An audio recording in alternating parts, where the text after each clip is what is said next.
What if I told you 95% of your choices today weren't choices at all? They were reflexes, programs, silent commands running in the shadows of your mind. You think you're driving, but under the hood, there's an autopilot older than your first memory, smarter than your doubts. It's your subconscious. By age 7, this system had already mapped your future, your fears, your confidence, your ceiling, all coded by a child who thought reality was just blocks. Here's the uncomfortable truth. You're living in a house built by that child, and you've mistaken those walls for who you are. But what if you could hack the code? Rewrite the script? Today, we're exposing how your subconscious hijacks your future and how to drag it into the light. This isn't a motivational speech. This is a prison break.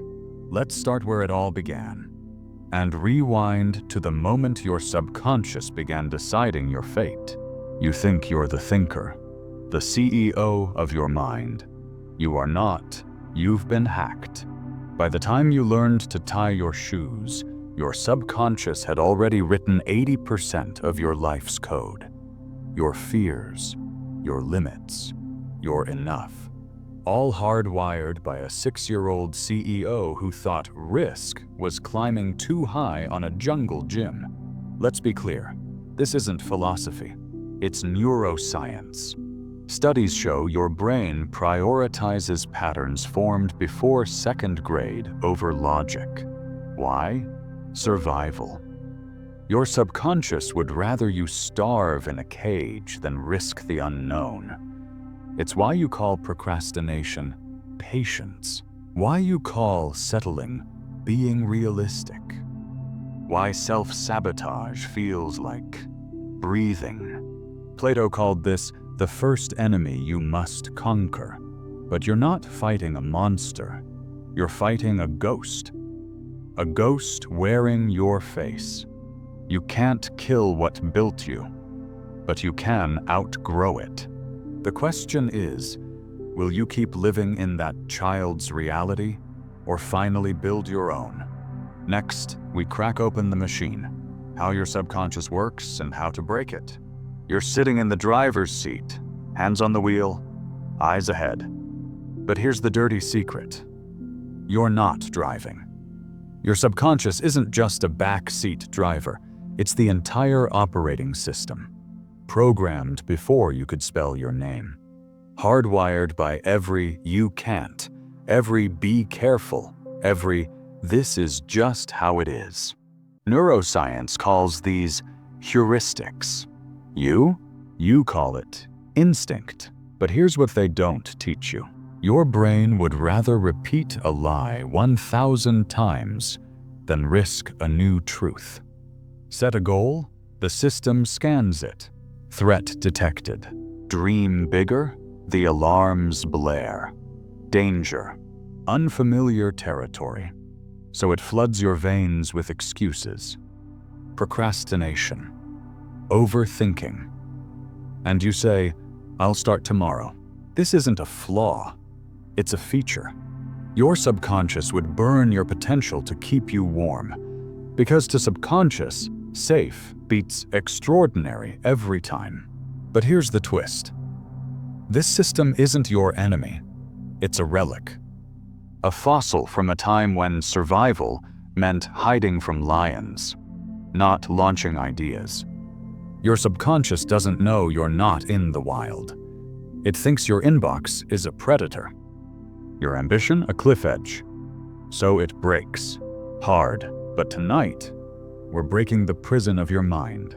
The next paradox that turns your greatest prison into a weapon, and how to wield it.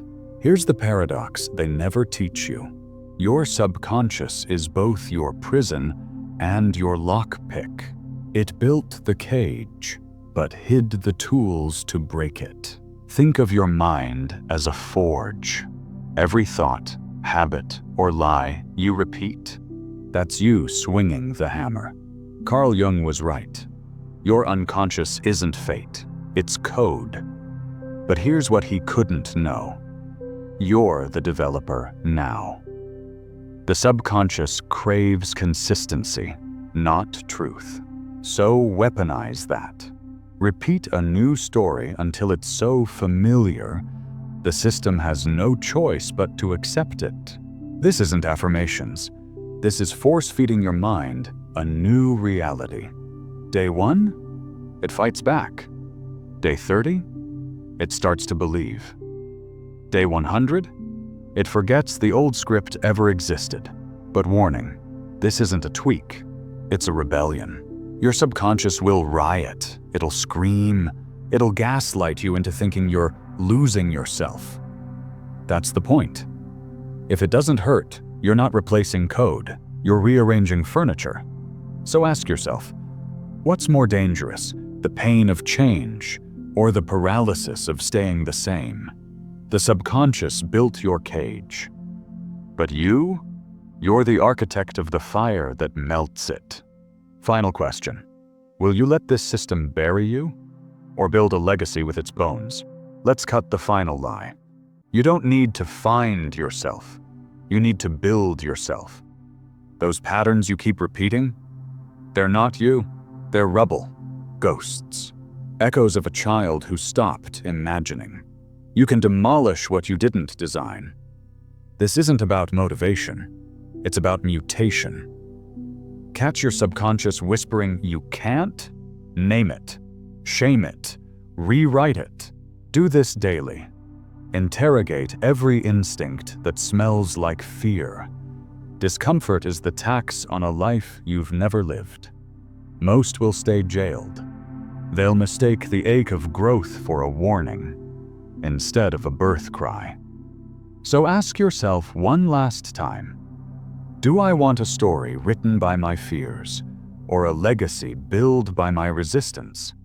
The subconscious built your cage. But you're the storm that bends the bars. And if you're ready to architect a life that terrifies your old self, subscribe to the channel, not for more advice, but for reminders that the pen is still in your hand. Comment a hidden chain in your subconscious that blocks your path to success. Remember, your future isn't written. It's hacked by your subconscious.